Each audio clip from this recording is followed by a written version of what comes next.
L'ambition, c'est de créer cet espace de dialogue intergénérationnel pour que les sages, pour les anciens, transmettent leur sagesse à la nouvelle génération, pour que les jeunes redécouvrent leur héritage dans une dynamique de refondation en lien avec la volonté des plus hautes autorités de notre pays, du gouvernement, à leur tête le général d'armée Assimi Goïta, pour faire le lien avec la renaissance culturelle, la renaissance du Malicois. Lancer un espace d'Ambéblo, c'est croire à son passé. Je disais tantôt, la richesse d'un pays, d'une nation, ce n'est pas son or, ce n'est pas ses terres, c'est son héritage de valeurs. Une nation qui préserve, qui protège son héritage, prépare l'avenir, prépare le futur. C'est un espace, un lieu où nous allons façonner les consciences des nouvelles générations dans le respect, dans la responsabilité, mais aussi un espace de fierté nationale, un espace qui va contribuer à donner l'amour de la patrie, à donner la fierté aux jeunes Maliens, mais c'est tout simplement un espace qui va protéger nos valeurs et qui va mettre les nouvelles générations dans une fabrique de nouveaux individus maliens. Notre document de référence au Mali, c'est le cadre Malikouragné Tassra Kabessambu Roni Savama, qui stipule que l'objectif fondamental, c'est l'avènement, la fabrication d'un nouveau type de Maliens. Parce que nous partons du constat que si tout ce qui nous est arrivé aujourd'hui, ce n'est pas les armements, ce n'est pas l'intelligence des autres.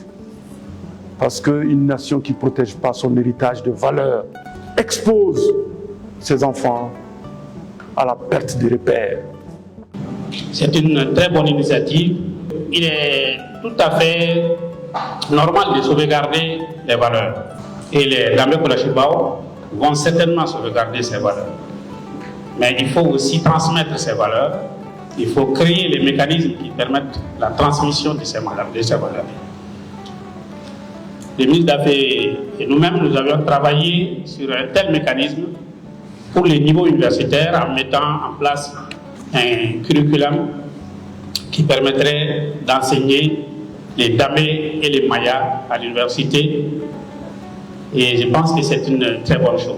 Mais je disais aussi que nous avions des mécanismes endogènes traditionnels qui permettaient la transmission de toutes ces valeurs. Ces mécanismes-là, ne les oublions pas.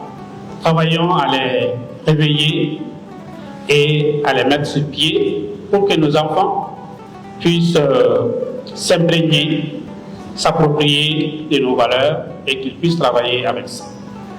J'ai évoqué un peu les cas du Sigui chez les Dogons. C'est un cadre approprié parce que tous les 60 ans, les Dogons célèbrent les Sigui. C'est comme les siècles chez les Dogons. Et c'est une occasion pour les enfants, pour les jeunes, pour tout Dogon qui se trouve dans la zone, d'apprendre au cours de toute cette célébration qui dure souvent 4 ans.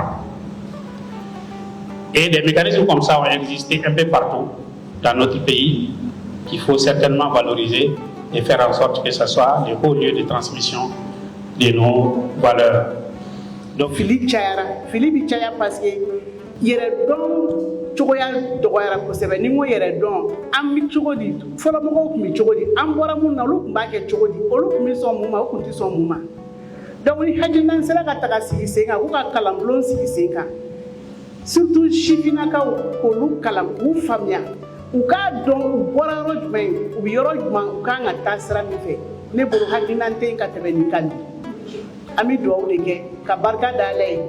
An ka kodɔnnaba minnu caman sugantilen ka bila nin baara in kɔnɔ Ala y'a garisɛgɛ an garisɛgɛ olu la an bɛ dugawu de kɛ Ala k'a si nɔgɔya u ye ka baara in kɛcogo ɲuman nɔgɔya u ye ka lamɛnni kulo ɲuman fana di a lamɛnnibagaw ma.